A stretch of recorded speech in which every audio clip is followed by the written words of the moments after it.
We are now recording. Okay, awesome. Well, thank you everyone for our friends from around the country. This might be our one of our widest AFP Northern Arizona generated webinars in terms of distribution in states. So thank you all for participating and for the good-natured ribbing that we all seem to enjoy giving each other. So welcome to everyone. I do see a couple of folks. Well, it looks like we have a couple of other folks that have said that they were going to join, but you know, life happens. We don't know that that's going to occur. So I do want to go ahead and get started. Thank our good friend Clay for volunteering. Well, let's see. I guess responding yes when we asked him if he would participate and help us with a webinar. As all of you on the call know, we are a very small chapter and have decided that we're going to continue to try to do these monthly programs. And frequently they'll end up being webinars simply because we have such a difficulty getting people together and such a wide geographic distribution in terms of the cities that we should or could serve. So with that, I will share that we are not going to do an NPD this year. It's just gotten too close to that. But I encourage you to participate in those National Philanthropy Day activities with your own chapter and the international chapter. For those of you that are going to be with us in Phoenix this week, I can share with you that we will have a special guest at Pinball and Pizza. Our own president and CEO, Mike Geiger, texted me today and said that while he is busy on Thursday, which is was a dinner that we were going to do, he is available on Friday and Saturday. And since I've only got a date for him on Friday, we're going to have to come up with something else to keep him entertained on Saturday. But Geiger will be with us for pizza and Pepsi, or pizza and pinball. So with that, I guess I'll let Alice introduce our program. Thanks again. Thank you, Jim. And I'm quite amused that Mike Geiger is going to be playing pinball with us. I'd like to see some of our past president and CEOs' games. Well, with that, I would like to introduce our friend Clay Buck. He is a certified fundraising executive and a good friend from the AFP Las Vegas chapter. He's currently the Chief Development Officer for the Nevada Blind Children's Foundation. But in addition to that, we've known Clay over the last actually coming up on many years, right, Clay? Yeah, right, yeah. And one of the things, there are two things that I want to mention that are not in his bio, which was circulated via email and on Facebook, I believe. Two things I want to mention about Clay. One is, if you're not following him on Twitter, you really should, because one, he just has a really cool Twitter feed. And two, the level of snark every now and then about the nonprofit sector is just really great. Because, you know, you can't be serious all the time. So I just really turn to Clay to make me smile every now and then on Twitter. The other thing is that, you know, we have this unwritten hierarchy that is pretty blatant in most organizations, of the fact that, you know, you start in annual giving or events and you move up the ladder into major gifts, and then you move up the ladder to be in charge of the department as the VP or Chief Development Officer, whatever. And ultimately you end up in planned giving because that's the way it all works. No, I don't agree with that. And Clay is a man after my own heart in that he has done the deep dive into annual giving and really has focused most of his career on that individual giving, those people who really build the support for the vast majority of our organizations. And so today he's going to talk about how you're going to set yourself up for success for 2020. So with that, Clay, I'll turn it over to you. Thank you. And I love that introduction, and I will totally claim snark as a core personal value. I don't know, and I say that snarkily, but also in somewhat of seriousness, because I don't know, I decided about 10 years ago, like, life is too short to get all serious and stuffy, and it's just not me. So I love that comes across, and I appreciate that. So if I am doing this correctly, I should be sharing my screen at this point because I just put together just, you know, a little bit of a deck to kind of talk about today. If I can make this happen. There we go. Can you see that? Can everybody see the screen okay? Looks good.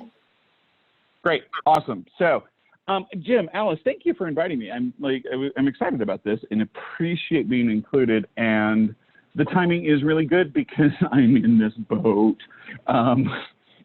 So when we started kicking around the topic and talking about it, I thought, what would I want to hear right now? So it's, you know, October 1st. For those of us on a July to June fiscal year, it's the first day of second quarter. My numbers aren't where they need to be yet, but they're getting there. We dropped our fall appeal, and it's not performing like it should, so that means our end of year appeal has got to be even stronger. We've got 3 grant proposals going out the door today. You know, it's fall, right? So we're in the midst of it. We're all in the thick of it and trying to think, hey, how am I going to get to year end, let alone thinking about what next year is going to be. So just some predictions for 2020 in addition to an election, which is going to be a lot of fun for everybody.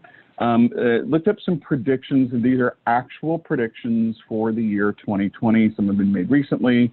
Some are made in the 50s, you know, whatever. But one prediction, we will have ape chauffeurs, that animals will be sentient enough that will have evolved enough that they'll be doing some of our chores and regular tasks, and we'll have monkeys driving us around. Houses will be flying. Now, how the apes are going to drive to flying houses, I'm not 100% sure, but we will have personal helicopters. So this is an exciting thing to look forward to. Apparently, the world is going to run out of coffee or tea. Yes, my Twitter may contain a little bit of snark. If you follow me on Facebook, literally 90% of my feed is about coffee, so this is alarming to me. But the great news of 2020 prediction is that we will all be rich and wealthy, and poverty will be eliminated. Now, tongue in cheek, I don't know how I feel about being wealthy with the absence of coffee. That doesn't feel very rich to me, but you know, I'm here to ride with it. So looking forward to what 2020 has to bring for all of us, particularly the flying houses and personal helicopters. So that said, before we leave 2019, these are the things. So this whole kind of thing is really a lot of what's on my mind lately. So with 3 months remaining in the year, and as I said, our last appeal didn't perform as well as I wanted it to. So looking at our year-end plan, is it set? Do we know exactly what we're doing for the next 3 months? Because it's going to be wild. It's going to be fast and furious here for the next 3 months. So what's our fundraising activity? Is our year-end appeal in place? Do we have a plan, whatever it may be, for Giving Tuesday? Also looking at our results towards goals. How are we doing on our KPIs, our key performance indicators? And I don't know about the rest of you, but I watch renewal and retention constantly. You know, there was year-end is always a high level of giving. So are those donors that gave last year, and have I done enough stewardship and cultivation to keep them coming back? But also on a personal level, check in with yourself. How are you feeling? Heading into year-end stressed, or feeling confident, or feeling accomplished? Like, it's a good time to take a temperature check before the year changes and sort of, you know, see how are we all feeling? How are we all checking in with each other? And Alice, Jim, let me commend you on this, because I think doing things like this and webinars and connecting with other chapters and other fundraisers across the country, like, it's such a great way for us as fundraisers to kind of connect with each other and not only check in on how we're doing, but how's everybody else doing? And are we as professionals lifting each other up and encouraging other? And I certainly hope so.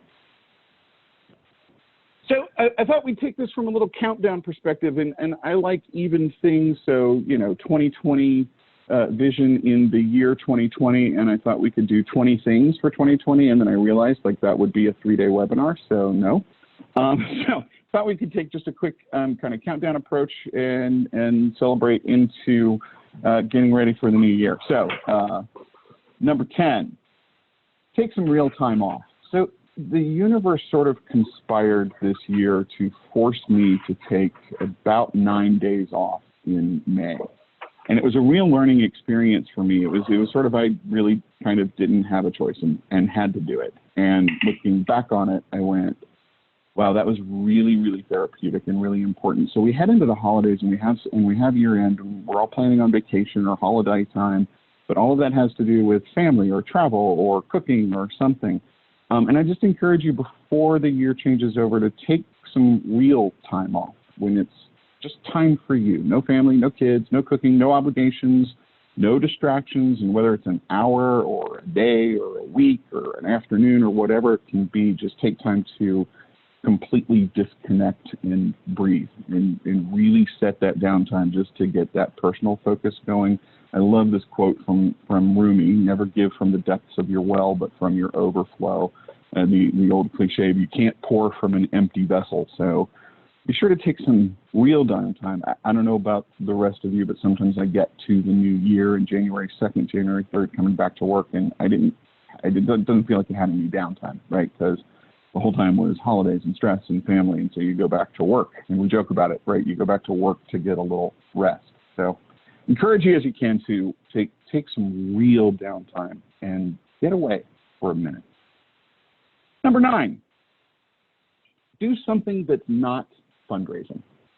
I find and have found that despite my taking time off earlier in the year, my whole life tends to revolve around fundraising or nonprofit, and all of my friends are nonprofit and fundraising people, and it's great. We draw strength and energy and encouragement from each other, but inevitably, socially, we find that we talk about work. And, what are you doing in your shop, or what are you learning about this, or, complaining about this joint board member, or whatever it may be.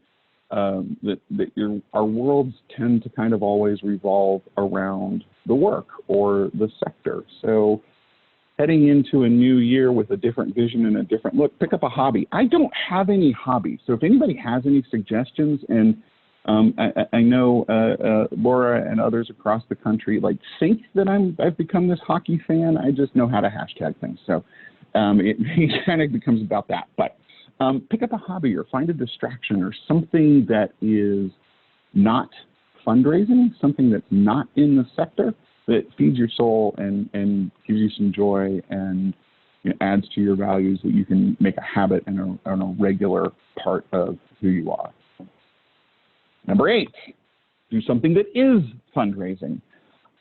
As we head into the new year and you're doing that sort of year-end evaluation and thinking through things and where are you, where's your weakness? What area of fundraising are you not as strong in? And Alice very kindly said it in the introduction. I'm an annual fund, annual giving guy. I love the $1,500 donor. I love the chase of year over year over year. My strength is not really in legacy giving and planned giving, and I don't know much about that as I should or could, and specifically as legacy giving relates to major gifts and kind of all of those other things. So I'm taking kind of a proactive approach to learn more about planned giving, what the vehicles are, more than just adding a checkbox to my appeal slip. What else can I learn about in the importance of legacy giving and adding it to the work that I do? What's your expertise? What are you really good at as a fundraiser or as a nonprofit leader? And add to that, is there more you could know, or is it time to share your expertise with others and contribute and give back to the profession a little bit? Is 2020 the year you should start your CFRE if you already haven't? Would strongly encourage you, if you don't already have the CFRE or haven't thought about it, just even going through the process of the review course or any of the study groups or anything like that, just looking into the CFRE application can be encouraging. A buddy of mine called me about 2 weeks ago. He's a major gift officer, and he calls me and he says, hey, I'm kind of thinking about the CFRE, but I'm not sure. What should I do? And I gave him my advice and said, just go fill out the form online and see where you are. So he went online, he filled out the form, and you can fill out the whole application before you actually hit submit. And he calls me up and he goes, I'm 5 credits away. I totally have all the qualifications. Just I need 5 credits in this area, and then I can submit and take the test. And he was really proud that just going through that process of kind of being able to pat himself on the back and go, wow, I really have done something. And take a conference or go attend a conference or go to a class or add something to your knowledge about fundraising, just to keep encouraging yourself. Number 7, finish out 2019 and leave it behind. I know I always walk back into the new year with the stack on my desk that I left before the holiday, and all right, there's that to-do list that I didn't get done. So make it a proactive choice to just crush year end and get all of those things that are hanging over your head, get them done, move them off the desk, what's still hanging around that you've been meaning to do all year that you can get rid of. What's dragging you down? What's that one thing that's been hanging over you that, like, if I could just get that done, I feel like I could move on, right? Take the time, be proactive, and, you know, get rid of it before the year ends. Number 6, plan. Yeah, this is probably the biggest thing in heading into a new year. What does a 2020 vision in the year 2020 look like to you? What does success mean?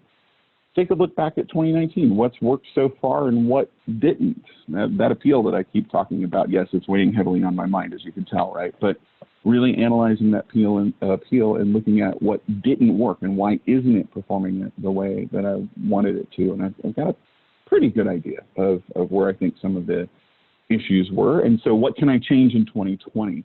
Look at your overall fundraising plan. Side note, do you have a written plan? That's the key.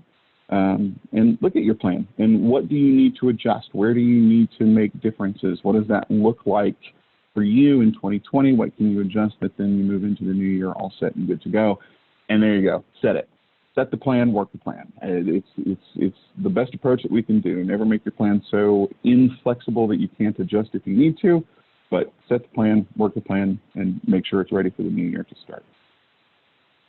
Number 5, so halfway through the countdown, and I thought at this point we can start getting into some nitty-gritty. And now we're going to get into the stuff that is really what I talk about the most and the stuff that I love, and where some real personal areas for me are in terms of making success happen. Number 5, clean your data. This is the time, right? Before 2020 rolls over, before the new year rolls over, if you do one thing out of this whole list, this is the piece that I would recommend of really get into your data and make sure that you're starting the new year with a very clean database. One of the best ways to approach that is through a database audit.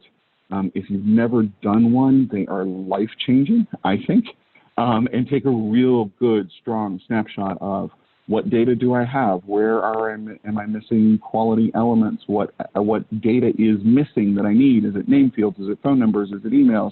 Is it addresses? Look at some of the work, especially that's being published by the agitator, Roger Craver and others, where they're really talking about the impact of the loss of data on the sector. I mean, it starts to get into real money when we find we don't have donor information correct. Not just, we're losing names, but we're actually losing hard value donors that contribute to that low retention and renewal rate as well. It's a great time of year to run a national change of address. Should be done regularly, but if you're heading into the new year, to get really clean contact information, run that NCOA, run the Social Security Death Index append, a phone or email append if you've got bad phone numbers or don't have email addresses. Make sure you run those appends. Side note, be very careful as we're doing phone and email appends with the legalities surrounding this, particularly with privacy laws, with the Can-Spam Act, with the regulations around mobile. It's a good time to check our forms and make sure that we have clear, explicit opt-ins from our donors, right? So if we're going to run an append on that data, we better be sure that we've got permission to use the data and the contact information that we gather. And I, for one, am really thrilled that AFP is championing Ethics Month starting this month. So today is the first official day of AFP Global really championing Ethics Awareness Month. And one of the soapboxes that I tend to get on is these legalities of data management and the ethics surrounding how we respond to data. And I'm taking a little side tangent here. But we've got to keep an eye on some of these laws and legalities that are coming out. The California Consumer Protection Act, especially for those of us in the Southwest, it's going to impact how we work with donors in the state of California, potentially, depending on how that act is enacted and the efforts that they take place, but even as simple as state registration and the legalities of disclosure in the states that do require it, the ethics of paying attention to that and making sure that that surrounds everything that we do with data. But again, that's not even another webinar. That's like an entire conference we could dig into all of that stuff. Good time of year to run through those duplicates, get rid of the duplicate records and deduplicate, at least to find them, and at least to dig in and find where our duplicates are and know that we've got duplicates in the database and begin to tackle those, especially for those, you know, from a tiered perspective, those who are closest to us, our donors, our most active folks. Edit names and salutations and titles and make sure that we've got donor information entered correctly and we're talking to people by the name that they give us. There's one nonprofit that I love deeply, that I continue to support and always will. God love them, they just cannot get my name right. And every letter I get is addressed incorrectly. Every letter I send it back, or every online form or whatever, I keep sending it back and telling them, please adjust their data. And they're small. I know their staff well, right? They just can't quite get it, but even so. How many donors do we know that we're getting their name wrong and they're not telling us? And we don't know that that's the reason that they stopped giving, because we left them out. Again, another arena that is really fascinating here in the name quality issue is looking at all of the studies that are coming out recently in the more prevalent dialogue on gender issues. And I mean, this is the way I was trained in the 90s to enter things, that when you get a gift, you set up the record as, you know, Jack and Eileen Spratt, and it's Mr. and Mrs. Jack Spratt. And that's how you address the letter, and that's how you set up the record in the CRM, and that's how it's supposed to be. But overwhelmingly, women give more than men. So most of our donors are female, and yet many times we probably come right back out and address it to Mr. and Mrs. So paying attention to those things and how donors want to be addressed becomes really important. Of course, as I said, this is a soapbox for me, right? So I can just keep on going on this forever, but I'm focused on 2020. It's a good time to make sure that we've got those name fields, salutations, titles, everything set up in the best way to approach the data. Number 4, screen your data. Year end, especially this kind of last quarter, is a great time to screen your data. And by that I mean Wealth Intelligence, do a wealth screening with one of our partners. And there are several firms that do this and do it well. And a lot of these firms are adding really great new data in addition to standard wealth information and the data that we're used to seeing.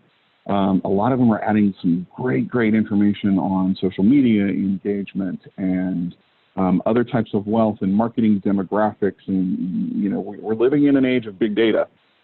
Of course, means we've got to be careful about how we use it in terms of privacy. But we also have access to more data than we've ever had and can learn more about our donors and our prospects than we've known before, and use that in fundraising. And I get this question a lot, right? So I'm just running an annual fund. Why, you know, what's the point of screening if I'm not looking for, if I'm not in campaign, if I'm not looking for major donors?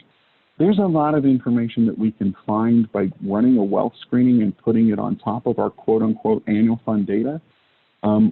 Wealth capacity will never be an indicator of response. So a higher rated wealth individual is, at least in the predictive modeling and the testing that I've done, we've never seen wealth indicate that somebody will respond more. But more often than not, the average gift, which stands to reason, but the average gift in acquisition or in quote unquote low end renewal tends to be a little higher from higher screened individuals. Also, that data, just going through the process of screening, can really give you some great information about who your annual fund donors are and what those lists look like, and who is actually in your annual fund, and also helps you identify which folks have been lurking, have been hiding in low-level or mid-level giving that have much higher capacity than we know they do, just because, right, they've been in that lower level, they've been kept in that range for a long time, and it starts to lift out, especially filling the mid-range.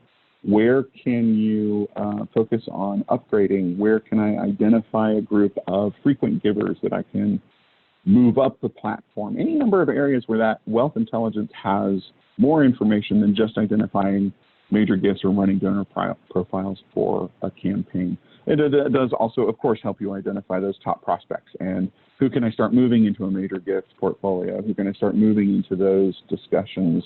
As I learn more about legacy giving, maybe it'll tell me who I can start adding to and targeting to for some of those legacy givings.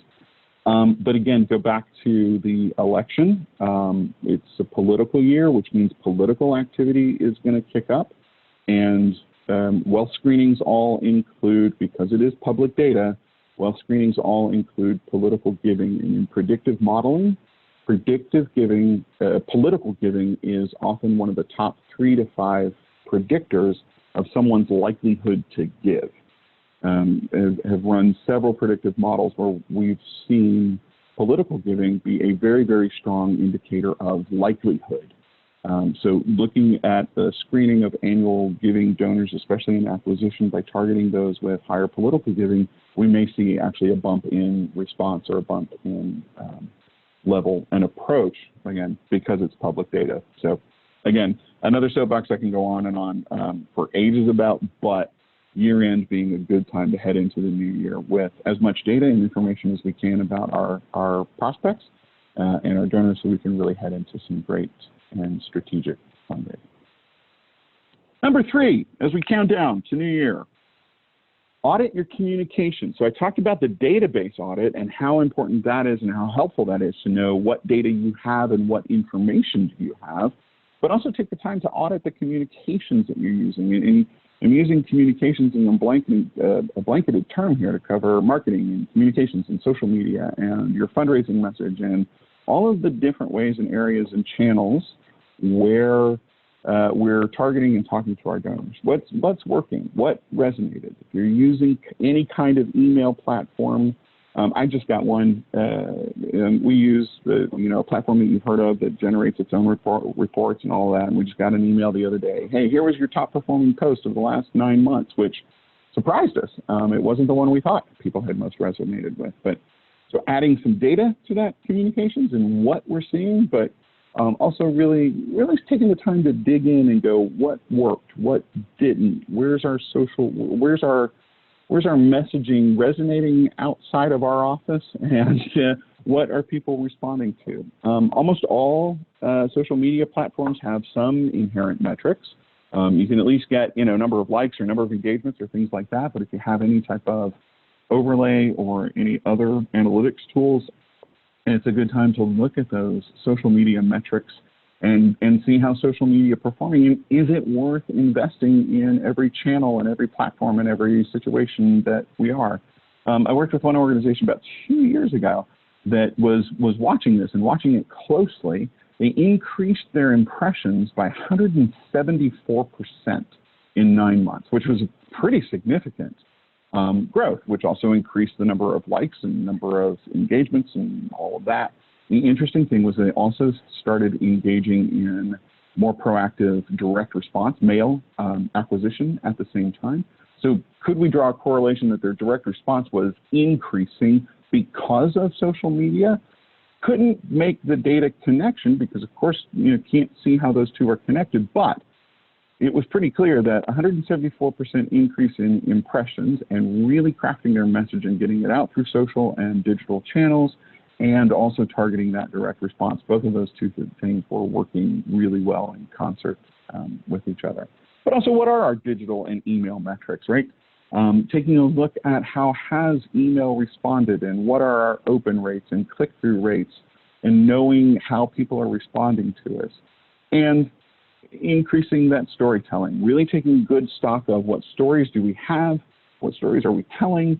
It's a good time to sit down with the program team who is just as crazy and busy and hectic as we all are, but sit down with the program team build a story bank and really set so you're not always scrambling behind to get the story we're going to tell, but get into the new year with a great story behind us and a number of stories that we can refer to across channels and have them ready to go.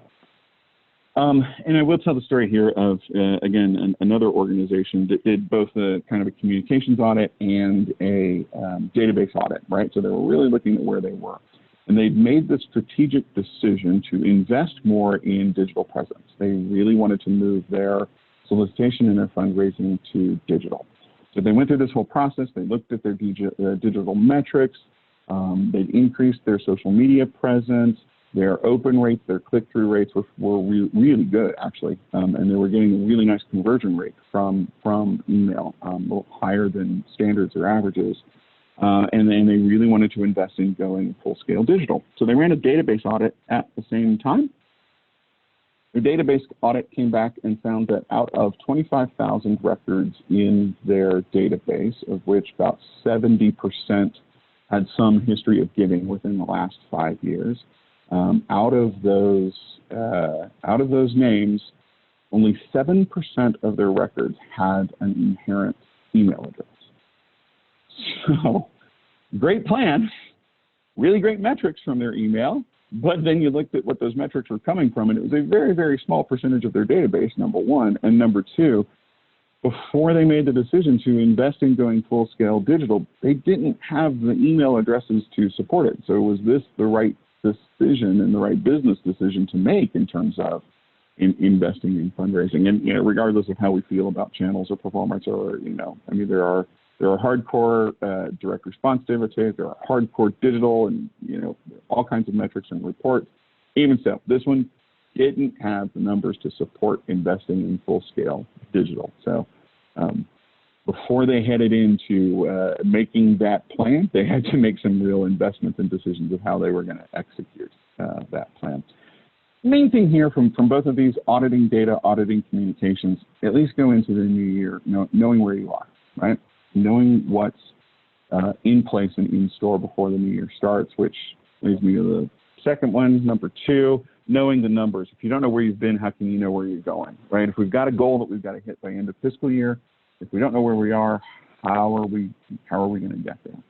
Total dollars, sure, great metric, right? But what does it actually tell us? It tells us how we did the goal, but I mean, we could get to goal through 5 donors theoretically, especially if you listen to some of our board members who just ask these 5 casino executives in Las Vegas and we'll be fine. Okay, yeah, we'll get on that. Total dollars, sure, but what about number of donors? Looking at that retention rate, looking at conversion rates, average gift, the median gift, right? And really getting a full sense of where we are across the board with our donors and how they're responding and what do all of those metrics work together look like in concert, and how does that define both where we are and where we're going? Lifetime value is one of those life-changing, life-saving metrics, right? By looking at the lifetime value of an individual donor and seeing what they're worth over their lifetime and engagement with the organization also really drives a great reference point for us in how is everything working together, how are we measuring, and how are we doing towards our goals. The key things in metrics development, right? What's important to you? We always say what gets measured gets done. Okay, but what's important to us? Right? Are we measuring the wrong thing? I don't know how many reports that I've seen, that have these full-scale reports that take, the team, 2 or 3 days to put together, and then come to find out nobody's actually reading those reports. That number is just on there because somebody asked for it 5 years ago, and then nobody has ever taken it off the report, or said to anybody, hey, we don't need to measure this anymore. We can focus on that, whatever it is.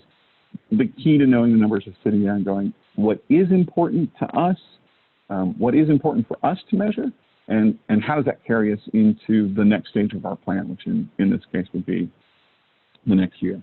So I'm kind of looking at the clock and realizing I've gone through these a little quickly, right? I don't know about you all. I can always find a time when somebody gives me some time back to get something done, or maybe take that personal moment just to sit down and chill for a bit. But here on our countdown, number one way, at least from my perspective, to head into 2020 with 2020 vision, don't forget that this profession is supposed to be about joy. This is about helping donors realize their missions, their personal values. It's about changing the world and doing a little good and making things happen. We get so bogged down in the busyness of what we do, and how we approach our work, that I think sometimes we forget, and sometimes those around us forget, that this is about joy. Whether you're a person of faith background or not, if you don't know this little book from Henry Nouwen, who was a monk, who was asked to spearhead a monk and theologian and writer, but he was asked to spearhead the fundraising for his monastery. And he sort of went into it going, I have no idea what I'm doing, but took it on, and then out of that experience wrote this very short treatise. It might be 50, 75 pages. I reread it every year, just because his approach to fundraising and what he talks about it is very different than what anybody else says. He's not talking about techniques, but he's talking about the joy of it. And this quote to me is exactly what we do.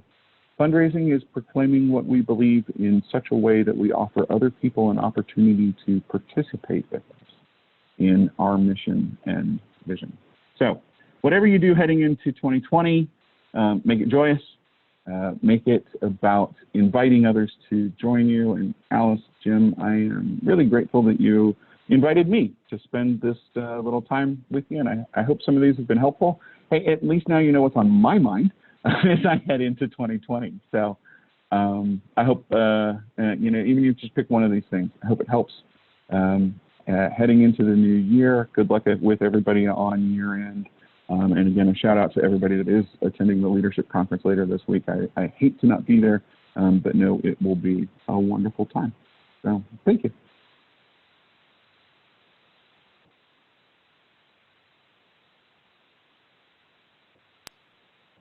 Would help to unmute, huh? Thanks, Clay. And Thank you.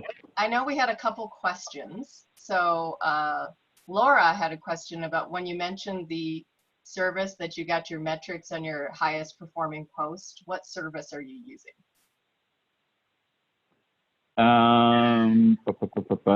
Sorry, for which one? I'm looking at the questions as well. You had mentioned that you found out that your highest performing post in the last 6 months was something you didn't expect. Oh, it was actually from Constant Contact, which is the platform that we use, and we just, I don't know, I guess they were doing good marketing or something. And then once we digged into the report section of it, we saw it, but it was an email that came through that said, hey, here are your top 3 posts of 2019 so far, and it was sort of a surprise to us. Once we dug into that report side. And I know that most of the email platforms do that. They have a reporting side as well. So you can look in there and see what your highest metrics were so far. Great. And then I had a question. You mentioned the SSDI append. Is that built into your database platform, or is that something you subscribe to separately? You don't want to get me started in database platform. Some platforms do have it built in inherently, and I really applaud the CRMs that are adding it as an inherent feature. Like every fundraising CRM should have this stuff now in it. Like there's no excuse anymore. Mine does not. We append it. We actually run one about once a quarter. So we append it through a local vendor that we use. A lot of the wealth intelligence platforms do include it and have that service. Sometimes it's a little more expensive if you use one of those vendors. Any mail house, any print shop, anybody that does any mailing will have it that you can purchase it from and add it if you need to do it outside of your system. Great, thank you. Are there any other questions from the people who are on with us live? And if you want, you can unmute yourself or you can type your question into chat, your choice.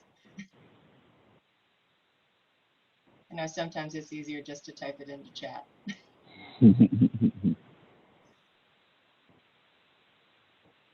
SSDI, Social Security Death Index.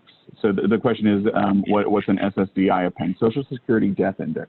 So it does run against Social Security records to show you who is deceased, and then just appends that to your record. Yeah, I'm actually already thinking one of our clients is going to need that because they do their database, frankly, does skew older, and so better to not mail to people who've passed. Right. Right. Well, and I've seen it done too, right, where the SSDI comes back and you're like, oh my gosh, I had no idea. You know, you Google a little and you find the obituary or something, and it's somebody you knew, but it just didn't make it to you. So it can actually be a stewardship tool as well to at least reach out to the family if it's somebody you were close to. So I'm not seeing another question in the chat, and if anyone else is trying to unmute, I can't see it. So I'm just going to throw in one more question, Clay. And so looking at so we're, as you mentioned earlier, we're in the first day of the last quarter of 2019. Right. On December 31st, what looks like success to you?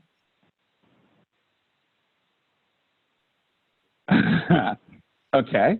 Well, in the spirit of the theme, right? So what looks like success to me? And quite literally, this is a family tradition. December 31st, everything is put away. Every dish is clean. I'm not kidding. Every dish is put away. All of the holiday decorations are put away. The entire house is clean.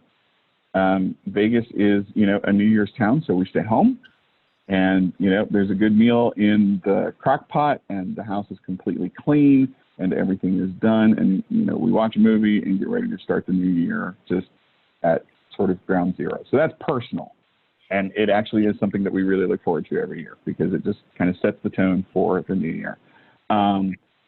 Work-wise, what looks like success to me, a clean desk, and the bit that I talked about what's hanging over you and what isn't done, trying to walk out the door at the end of the year, being sure that there is nothing major that's hanging over, that I've left anything hanging, and that I have communicated with in some way every donor, every prospect that of course it's appropriate for, right, or that they're due for, but that there has been communication, and whether it's an ask or it's an appeal or it's a stewardship piece or it's something, to finish out the end of the year going, I have talked with the donors, I have talked with everybody that's involved with us, and and then start the new year with, hey, we're back.